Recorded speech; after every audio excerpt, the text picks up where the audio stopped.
Okay, looks like we started recording, so I'll go ahead and get started. It's a little bit after 5, and looks like we have a few attendees, and there'll probably be some others joining in here a little bit later. But I'll go ahead and get started. My name is Greg Harden. I'm the subject librarian, or actually subject librarian for Department of Library and Information Science, and also the Information Literacy Coordinator here at UNT, and I'm actually in Willis. And tonight, of course, we have the online chat for SLIS 5208, Learning Resources Organization and Media, and I'm going to go through kind of the PowerPoint that I've got here, and hopefully at the end, you know, if you guys do want me to go live and do some kind of live searching, I can do that, or we can kind of just continue the chat virtually and just see how things go. We'll just, especially since we have a smaller group, we can just kind of keep things loose and flowing. So anyway, you all do have your project that you have to work on, and you know, part of that is to interview a librarian, or you know, the reference interview. And so of course part of that is going to be that you know, I'm going to try and help you all do your research in the most effective way you can, utilize UNT's library resources to hopefully, you know, save you time on the things that you can find, and the resources to hopefully help you get a great paper project out of it. So the first thing is, of course, we have, you know, LibGuides, and so there's a guide specifically for library and information sciences, and on that page, you know, it's got my contact information, direct email address, and then also a little bit, there's tabs up at the top, which the articles tab will take you to a place where there's suggested databases, books tab, reference sources, websites. So that the guides is probably a good website place that you do want to go in and explore if you haven't already done so. A lot of the library science students, and even in, you know, like the 5000 class, have gone in and explored the guides. And there are course guides. So there's one, and then one thing I will tell you about my background. I just started here at UNT in this January, so last month. So I did come from Texas Woman's University, where I was a reference librarian there for 17 years. So I would say one thing about the LibGuides is they were Cindy Batman was the librarian that was over the College of Information before I got here, and before she retired. She did a fantastic job with all these LibGuides, and so thankfully they're here. But one thing, I haven't had a chance to necessarily go through all of them and check and double check them.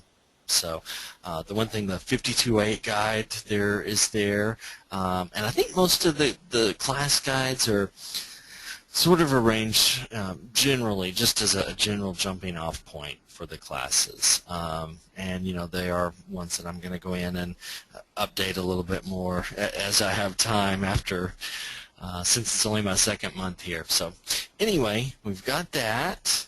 And the next page, just to give you a little bit of background and some statistics on the UNT libraries, how large they are, how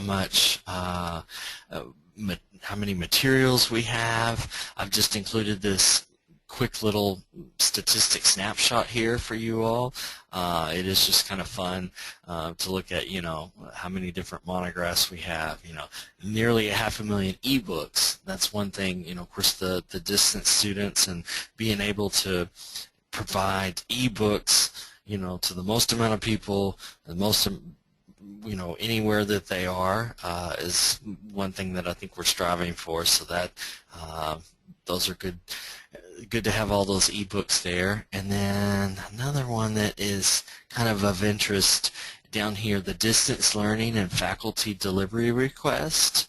That's one one thing that I hope you all know, that as distance learning students, that you can have articles delivered and actually books delivered. So if there's physical books that we have here at UNT, here at Willis or Discovery Park, probably most of the library science books will be at Discovery Park, that we can mail those to you all as distance students.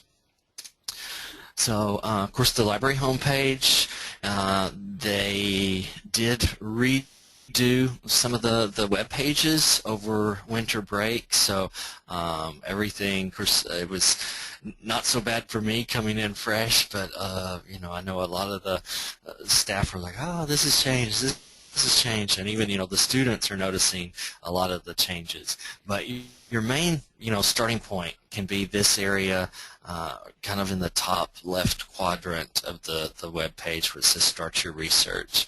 One of the things, the new Search It All box or tab is actually what it's a homegrown system, and they're calling it a bento box search, because you can plug your search in and it'll go out to all these various services and run that search, whether it's through the catalog, through the databases, through the digital collections, special collections, LibGuides, and even the library website. So it's going to run that search through all the other tabs and then come back with these little, each individual box. So it'll say, okay, here's all your results from the catalog. Here's all your results from special collections. So it's just a good way to go in and be able to, cast a broad net and see what all is out there on something. Next up, the online article search. It covers about 92% of all of our online article content, and it is I think over 6,000 publishers and 94,000 journal titles. So if you're looking for which most students are looking for, professional, scholarly, peer-reviewed journal articles, then this online article search would be a stop for you. Now, keep in mind that it searches 92% of those online article content databases. So, if you look at something like succession planning, you want to make sure and put in library succession planning. Or I know, like, some people's projects are, either people-based or topic-based, like the ISBN. So you want to make sure to slant it towards library, because it's going to actually search business literature, medical literature, sociology literature. So there's that aspect to it. The Books and More tab is what we think of as the traditional catalog. It's going to be, you can search for books, CDs, e-books are in there. The one thing to mention, though, it's kind of a strange oddity, but it's, of course, titled the Books and More tab, but you can actually change this keyword drop-down menu and you can search by journal title. So, anytime you're looking to see if we own or have access to a specific journal, the catalog is going to be a good bet. The Databases tab, if you're looking for a specific database, library literature or library source, you can go straight in there by using the drop-down arrow here. If anybody uses RefWorks, the citation management system, you can go in and get straight to RefWorks by going to the R's out of here. There's also a drop-down by subject, so you can get to all of the library and information science, subject areas by going to the browse. E-journals, it differs from searching by journal title in the Books and More search, in that it's only going to list things that we have electronically. So, if you have a historical topic, I know I can't remember if maybe John Dewey, for instance, who was alive a long time ago. If you wanted a historical journal article, maybe by him, in the 1880s or so, you would need to go probably to the older journals and check the historical records instead of the electronic ones. But if we wanted to go in here and see, school library journal, we could go under the S's or just type in the journal name there.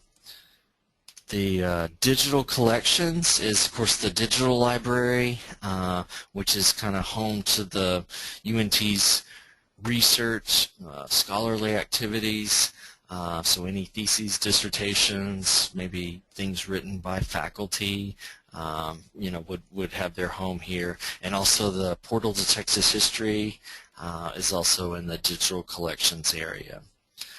Special collections, any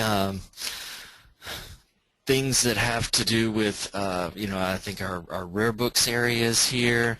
There is the music library, the archives.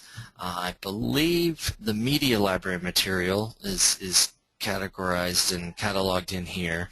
One of the things that I didn't know and that I learned within my first week was there's a media library here on campus in Denton, and as well as like lots of movies and DVDs and things. They also have a huge video game collection, so even like a historical collection, probably with some old cartridges and things in different systems, so that a lot of the students can check those out here.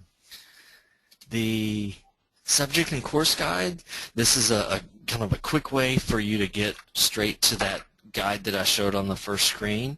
So you could browse by subject, library and information science, or go straight to the course number. So we could look up the 5208 straight in here and jump straight to those guides.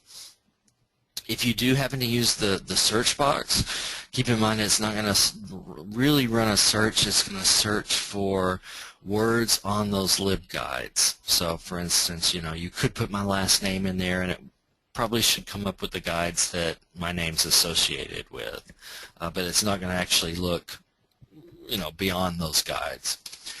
This website, that's going to search for all the UNT library web pages, and so that's, if you want to look up things like hours or, ILL, things like that, it's a really good way to quickly plug in that search and see what the web pages are.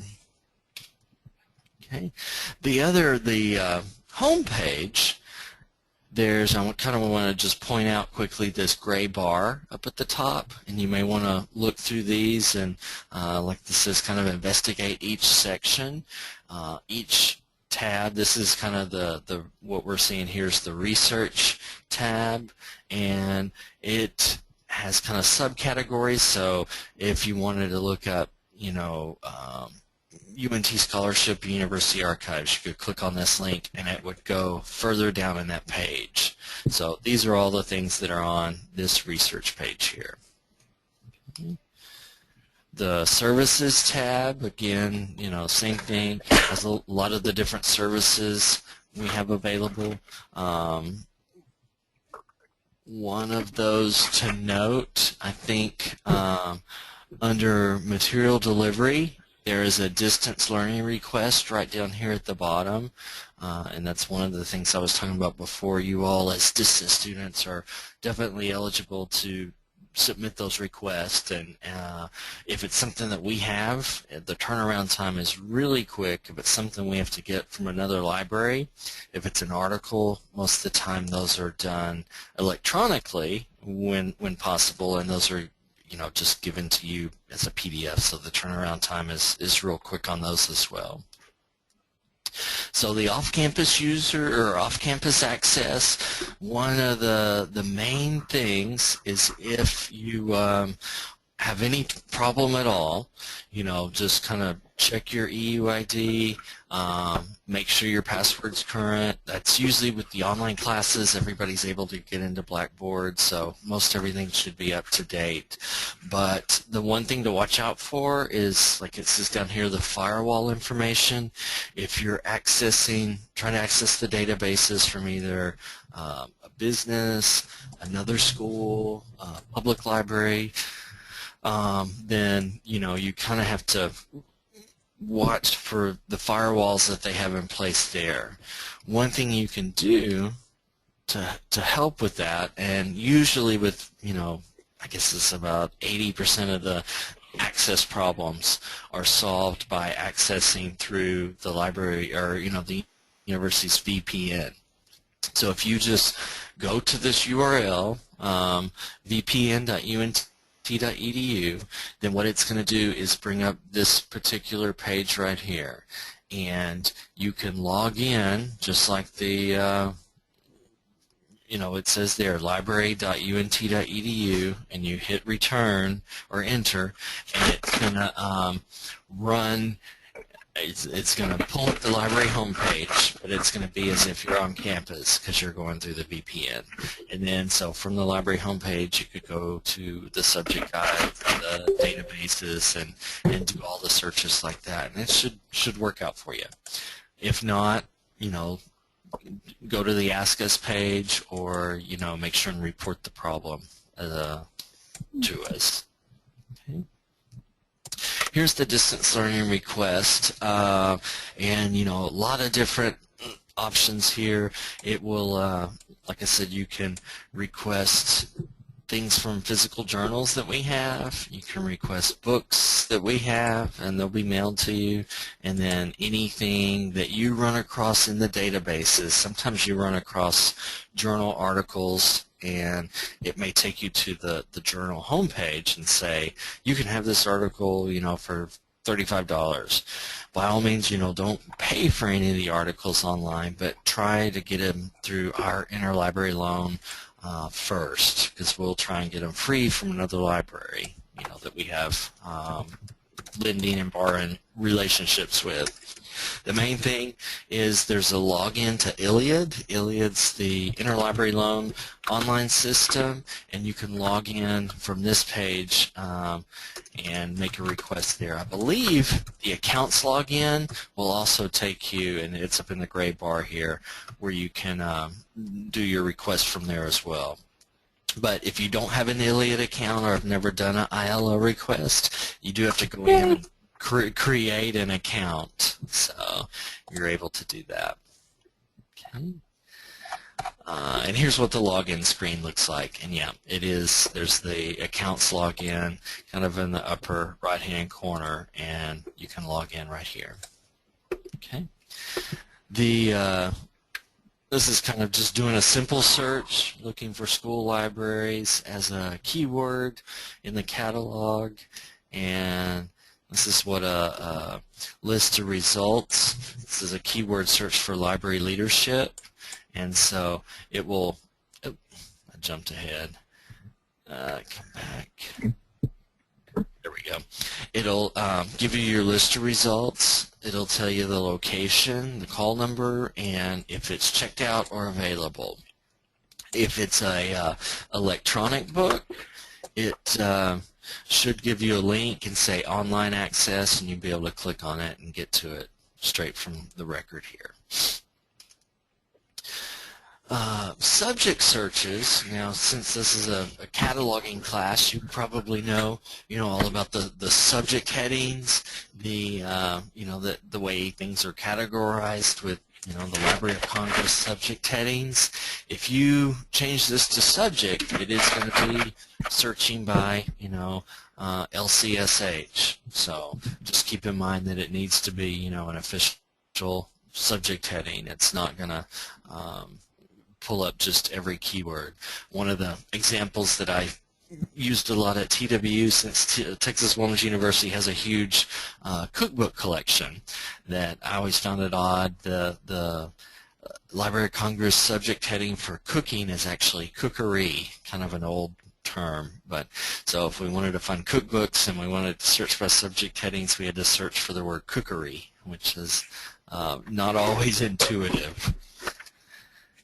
So the advanced search, you can actually do a Boolean search from here. You're able to kind of do a subject search with a keyword, or a title search with an author search. You can also limit by collections.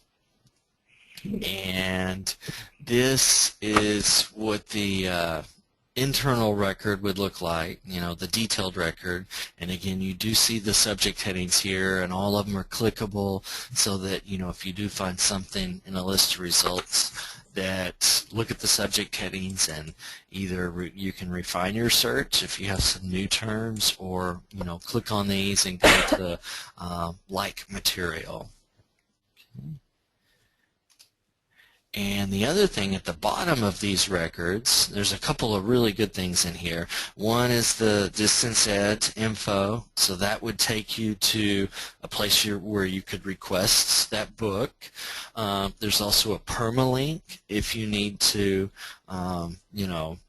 either save this, send it to, your professor, send it to a classmate, or even I don't think APA is going to have, that you have to put the retrieved at and then the permalink, but, other citation styles you would have to sometimes put the URL in, and so the permalink would work. The other thing for the link to RefWorks is there, so if you want to export it and send it to your RefWorks account to save for later, you can do that as well. Okay.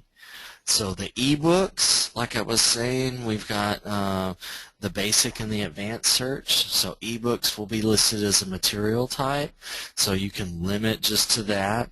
Of course, like I said, the great thing about the ebooks, accessible pretty much anytime, any place. 3 o'clock in the morning when you're at home outside of the Dallas-Fort Worth Metroplex. But the one thing about them that I would mention is it's pretty much like a physical book, most of them. Like you'll see these in this list will say single user access. That means just as if it's a book on the shelf, if I go up to the shelf, pull that book off, and go take it over to my study carrel to take a look at it, or maybe I check it out, it's going to be not available for any other users. Same with the ebooks. So if you, I think most of the ebooks, they do have a browse time, and I think it's like 10 minutes. So if you're just scanning it, looking at it for like 10 minutes or so, and go on to the next book, it's going to be available for other people.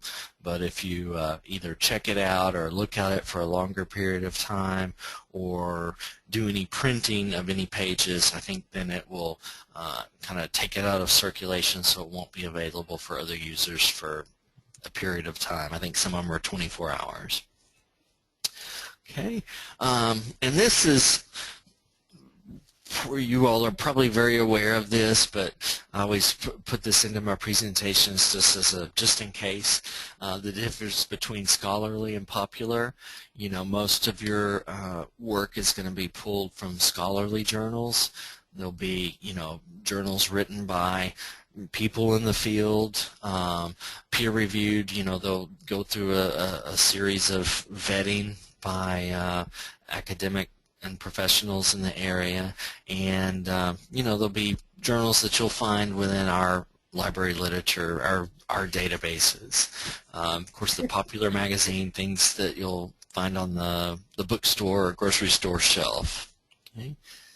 And most of the databases, especially the EBSCO databases, have a limiter that you can limit to scholarly and peer-reviewed. So that's always something to look for and check off if it's an option. And Google Scholar, don't forget Google Scholar. It's oftentimes a good thing to use. Of course, make sure that you're at scholar.google.com and not just plain Google. The one thing you can do is if you go under settings, you can, if you're at home or another location, you can tell it to, you can set your library location. And so you can click on your library. I think it's Library Links, and it's out on the left-hand side.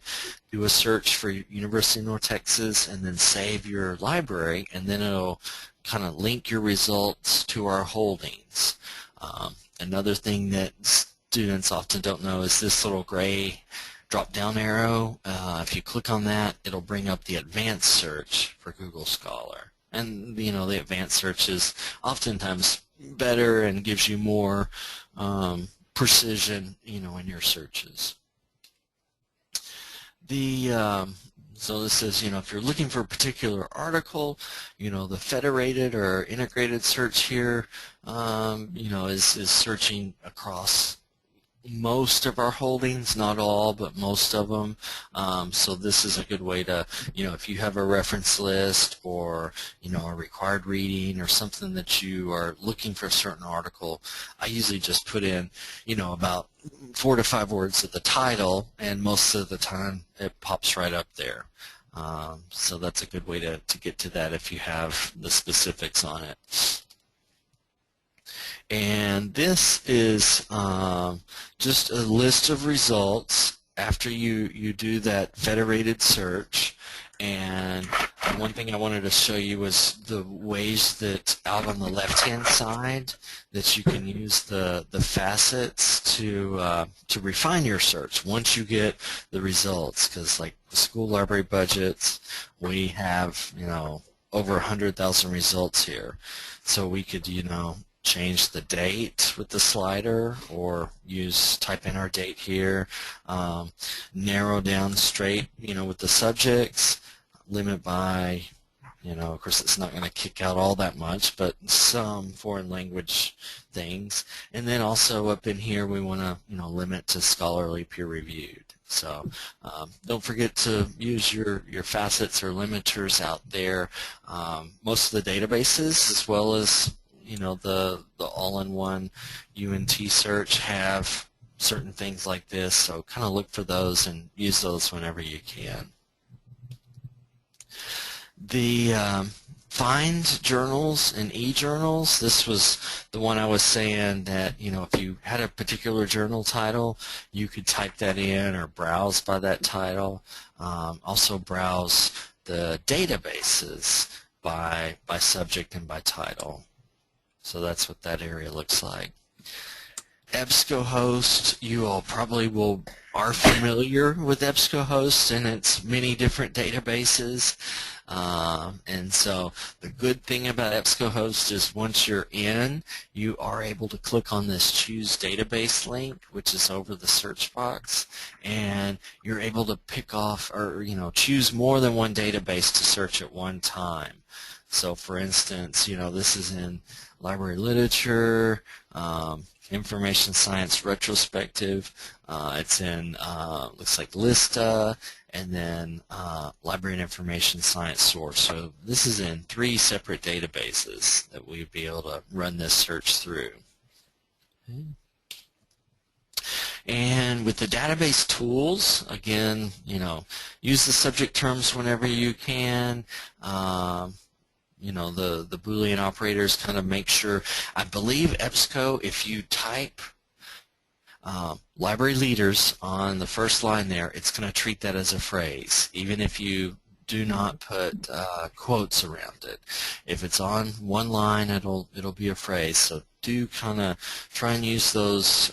Use the advanced search. Use maybe the 3 different lines to chunk, or do your search in with different topics on different lines. So the other thing, and maybe if I get a chance to get to live searching, I'll show this, but if you, when you get a long list of results, you can always use this little magnifying glass, and that will blow up the abstract and give you some more information on this record, so you don't have to necessarily click on the record, hit your back button to come back to the list results, and keep going that way. Okay.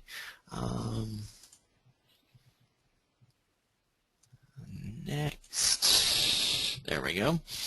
And so articles in full text, if you have a choice between HTML and full text, I always make the suggestion to go with the PDF, because that's going to be pretty much as if you scan or have a photocopy of that article. It's going to give you the original page numbers. So if you do any quoting, you have that very specific page right in front of you. It also oftentimes the journals will give the citation either at the top or the bottom of the page, and that's helpful too. If it's the HTML full text, it's just going to be one long running web page, and it usually doesn't provide charts, graphs, photographs, any visual material that you do always get with the PDF as well. Kind of like when I was talking with the catalog, the subjects, you always kind of want to look at either good hits that you find, or once you do your search, look at your results, find one that really hits upon what you're looking for, and then do go in and look at the subject headings for it, because that oftentimes will give you examples of other words that you can go back in and refine your search a little bit better with. Okay. Oh, and I did, out to the right, there is the export button, and that will allow you to export to RefWorks if you use that.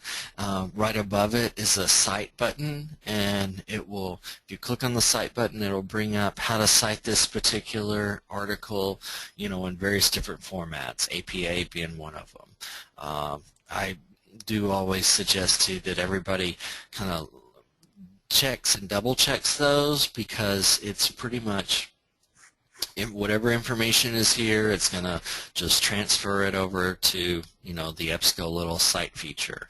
I had some ones that I was doing the other day, and for instance this has the email in it. For some reason it was pulling the email addresses of all the authors over, and that's not something that I needed in my citation. So do, check and double check it, but hopefully the cite feature, as well as if you use RefWorks and the bibliography feature there, it'll save you some typing time. Okay, and so this is what RefWorks, the RefWorks login would look like.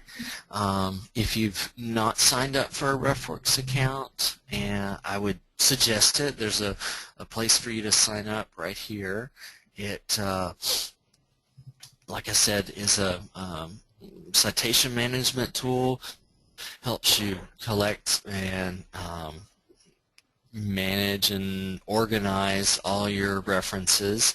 I've been doing a lot of the end of program exam library workshops this past, we've done some Thursday, Friday, Saturday, and then my last one was last night, and one of the workshops was on RefWorks, and it is something that I think is going to save the students in EOP a lot of time, because it'll help cite those references pretty quickly, and then also if it's something that students have used all through the program, they're going to have those references in their RefWorks database, and they're not going to have to go and either pull out the old paper copies or pull them, search for them on their computer, because a lot of the questions in EOP is they're going to pull from the classes that you've already been in. So some of those references that you've used all along the way, they may come in handy during EOP. So it is something, if you've not explored, I would suggest it. If you kind of want some extra help on it, don't hesitate to get in contact with me, and I'd be able to, especially if you're able to come into the library, we can sit down and kind of go through it step by step. If you're not close to Denton, then maybe it's something we can go over by phone, or chat in some way, or anyway, we work it out if it's something you're interested in.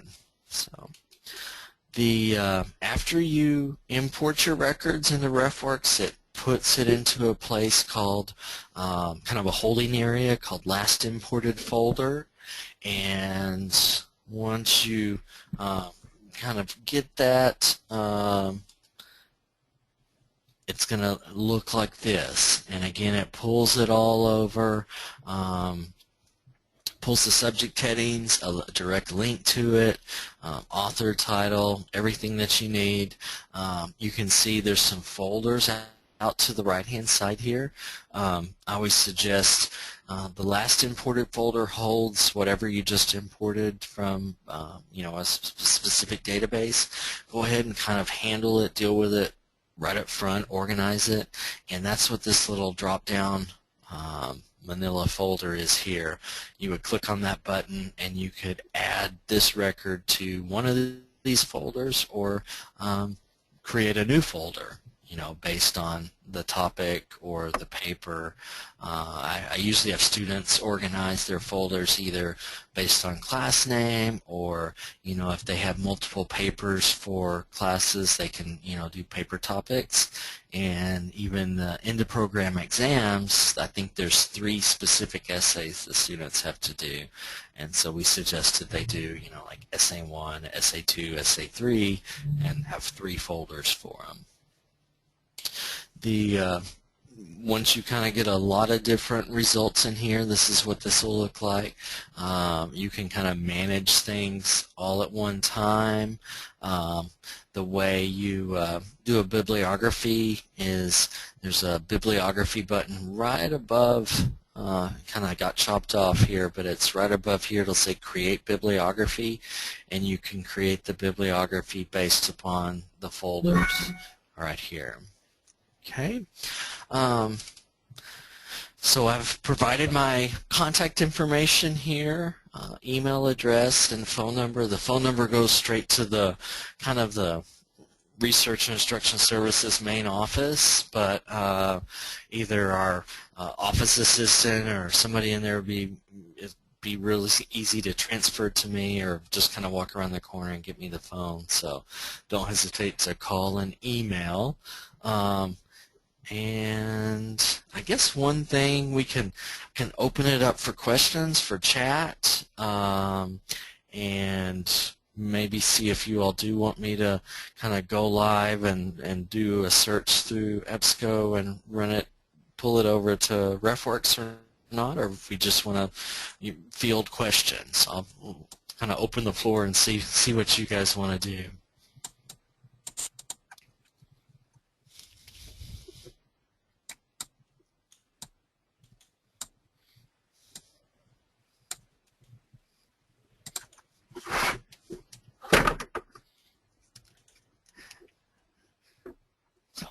You can type in a question, or I think most people have audio, so you can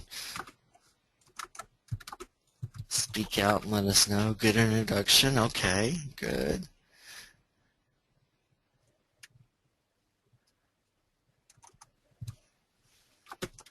Okay, I have my audio turned on. Yeah, okay. And I think I had somebody that say that they were at Panera, and so they have their audio off as well. Okay. Let me then, since I kind of don't have any specific questions coming in right now. Oh, okay, here's one. Is there a way to save a search that would search a collection of journals, like School Library Journal, Hornbook, book lists, etc.? I would say yes. That's going to be, let me pull up, and this will be a good excuse to kind of do a live search as well. So I'm at the library homepage. I'm going to go to the databases.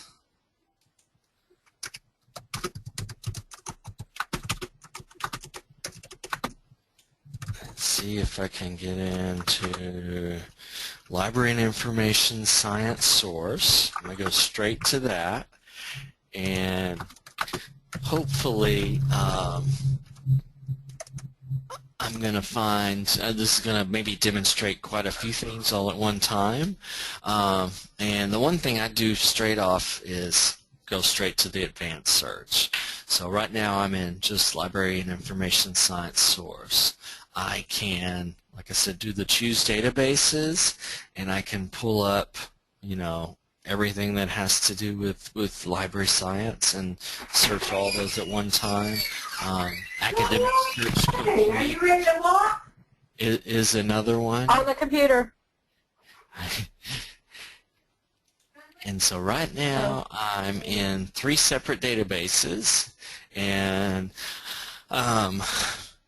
we did Hornbook, I think. So source is the name what EBSCOhost calls journals. So we could type in the name of the source, and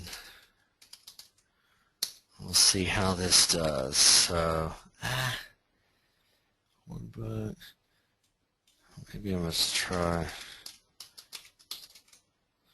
School Library Journal. Okay, so it looks like, there we go. So I've kind of got it right here. What I believe I could do is, in order to save pretty much any of your EBSCOhost searches, you need to have an EBSCO account. And I don't know, I haven't set one up here at UNT, so I don't know if my TW one is going to transfer over here or not, but I'll try it. No, I don't think it did. No, sure didn't. But anyway, you could create a new account with EBSCOhost, and anyway, then you can save searches. You can save, let me go back to the list, like a results list here.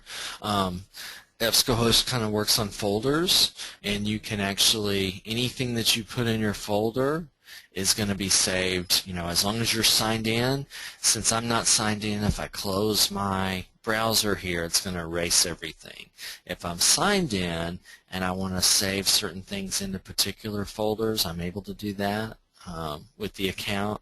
I'm able to save particular searches. So if I, you know, had a particular topic like information literacy, if that was something I was searching about in all my classes, you know, I could do a topical search and save that. So that's something. So does that kind of answer that question for you as a way to search that? Okay. Okay, good deal, good deal. So the one of the things I did want to show you is kind of how you would take a list of these results and hopefully deal with it a little bit better. Like I was saying, one of the things you can do is hover over this magnifying glass, and that's going to give you your abstract. One thing that I do to make this a little more efficient is I always go up to page options and change this from brief to detailed. And what that does is it gives us the abstract if it's available. Let me do a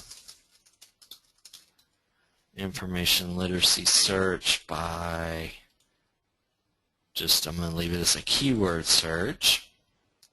And then what that'll do is bold the search words that you used, and also it gives you your abstract and just gives you a little more information right up front and center, the subject terms, so that you're able to assess this list of results a little more effectively and quicker. You know, you're not having to click on the title, go into it, hit your back button, come back to the list, and so on. So again, you know, like I said, with the facets, you could always, you know, I want recent results. I can change that. I want scholarly. So, you know, it is honing down this list here. Of course, I could come back up in here and change it to a subject term search. And went from 11,000 to 8,000, so does a lot better.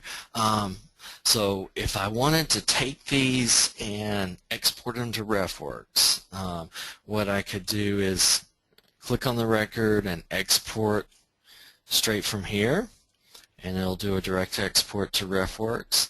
But what I want to do is kind of, I want to go through my list here and figure out which ones are going to help me, my paper or my project.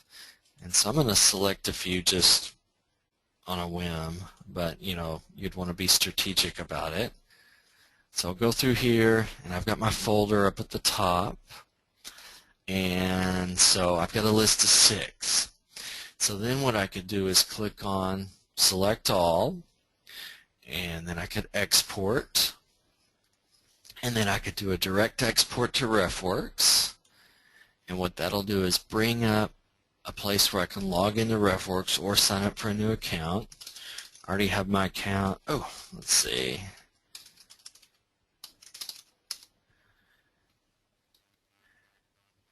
And then so it's going to pull these 6 references into my RefWorks account, put them into this last imported folder area. If you don't deal with something and you happen to go back to a database, and if I was going to import 10 more, these 6 wouldn't disappear. They would get put into this, it's kind of a funny name, not in a folder. So it's kind of a holding area. But that's one reason I do try and kind of deal with these records right on top. So kind of go all in list, and I want to put them into a new folder, and so I want it to do 5208, and so they all went into this 5208 thing. Okay, and so the big plus side of RefWorks, of course, is the bibliography side of things. And well, the one other thing I want to show you before I get to the bib is the PDF. So this particular PDF, I want to click on it, and I'm going to save it. And you can, a lot of times you either print all these out, save them on your hard drive, save them in the cloud somewhere, but you can save them in your RefWorks account too, and it kind of saves you on space and keeping up with things. So I'm just going to save it to my desktop, save it as the name, Pedagogy is a Possibility. And then if I go back to my RefWorks, when I find that title, I can come in here and go to the Edit feature. And one thing it allows you to do is add an attachment. And so if I go to my desktop, there's Pedagogy is a Possibility. And I want to make sure this is a journal article, and I want to save that reference. Okay, so now that reference has the paperclip, lets me know there's a PDF in there. I can always get back to it. But then, like I was saying, the bibliography, if we go up here to Create Bib, and I want to do APA 6. I'm pulling the 6 references from my 5208 folder. I'm going to pull it up as an HTML file so I can copy paste, but you can also pull it up as a Word document. So I'm going to create bib, and it's blocking my pop-up, so I'm going to click here. And then there's my bibliography for the 6 records. Again, like I said, this has the email addresses in there for a couple. It's kind of awkward. It also, I thought I saw some caps, but everything else looks kind of okay. So, but you do want to check and double check it. But it sure saves on typing time. And the other thing, if you do use Microsoft Word, whether it's on a Mac or PC, there's a pretty good tool called Write Insight, which you can download, and it embeds into your Microsoft Word, and you can just write your paper, hit a button that says Cite. It'll pull up your RefWorks database. It'll plug that citation in, and then you just hit a button that says Bibliography and creates the bib based upon all the records that are in your paper. So it's a pretty powerful tool. Suggest if you want to explore it, by all means. Making life way too easy. Well, there is a learning curve to RefWorks, and that's why I told all the students in the RefWorks EOP workshop that I would, if they haven't learned it or haven't used it, the week of the EOP exam is not the week to try and pick it up and clutter your head with learning a new tool. I definitely be something. That's why I'm kind of stressing it to everybody here that they'd want to do it ahead of time. So it's something you want to take your time and do it. Where do we sign up for it? So I'm going to log out of this account and go to library. And so the students are able to get into it. If you go to databases, it's listed as a database. I'm going to hit the letter R on my keyboard, so it'll take me to my R's and RefWorks.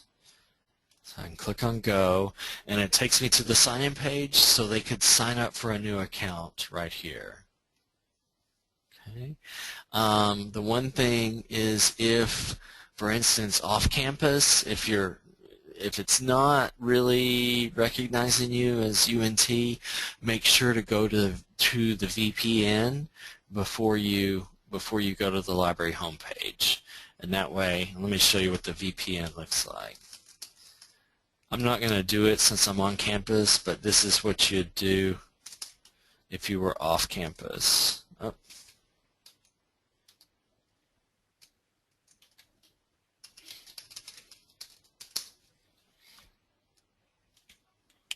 And so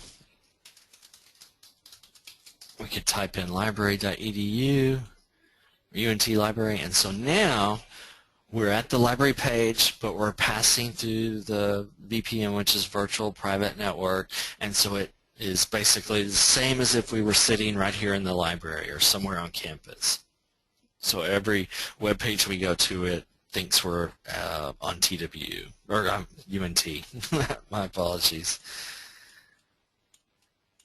So let me see. There was a question further up here I think I missed. Oh, it was about signing up, so hopefully that got covered.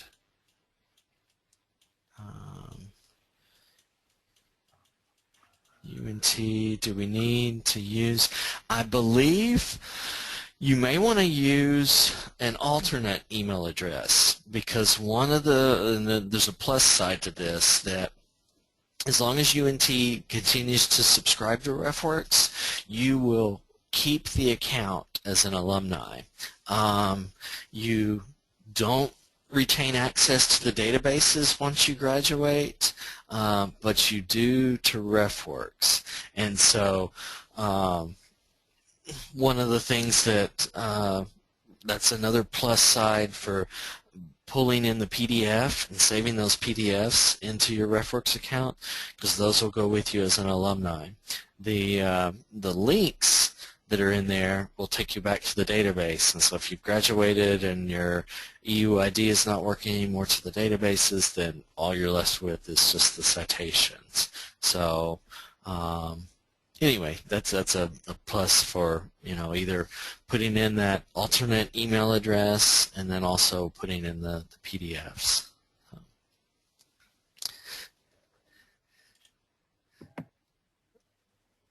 Oh, and Kathy was at TW for several years. Yeah, we probably going to take some time to get used to going back and forth. Yes, you've crossed over to the green side of Denton now, from the maroon. So that's right. You have to change out your wardrobe too. Greg, we so much appreciate you coming on board for us, and I'm going to see if we have a few extra questions to wrap up. Okay, sure thing, because we're at 6, so I don't want to take everybody's time. And it is time for you to start home to the other end of the county there. Well, actually 2 counties away, I think. So, To the top of Dallas, yeah. yeah. Okay, any other questions or comments for Greg here? Greg, I know, oh, okay, great. I know that we have a button for you on the discussion page, that librarians button. And so as students, as you come across questions and comments, if you post them in that area for Greg to answer and other students can also see, then he can address our whole class at one fell swoop.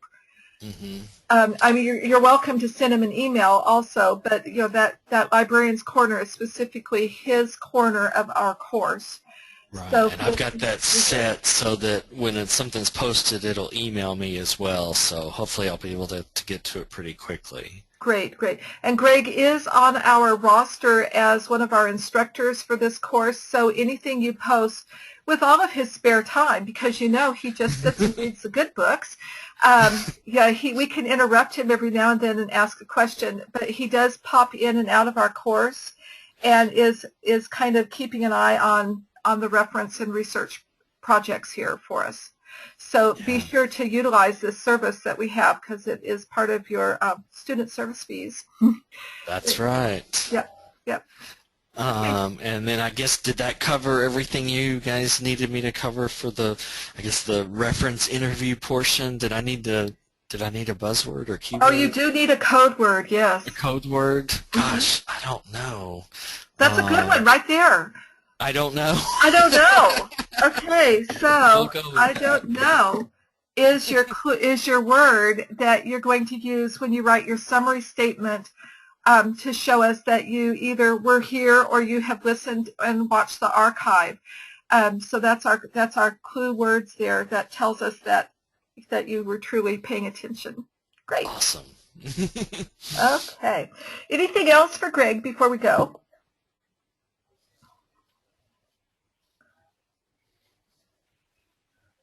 Okay, I think we're about done then. I know you have a drive ahead of you, and so we'll let you go. Thank you again so much for being here and all the wonderful information and the good work that you guys are doing there for us. Great. Well, thanks for having me. I appreciate it, and hopefully if they have questions, I'll be here, and we'll go from there. So good luck on the papers and projects. Okay, great. Thank you again, Greg. Have a nice evening. All right. Y'all too. Good night. Okay, guys, and I'll see you all on the other side of the exam next week on Tuesday at our normal time and station. And, we'll just kind of work our way through all of this. Okay? Okay. I'm going to close this out. Any questions for me before we go?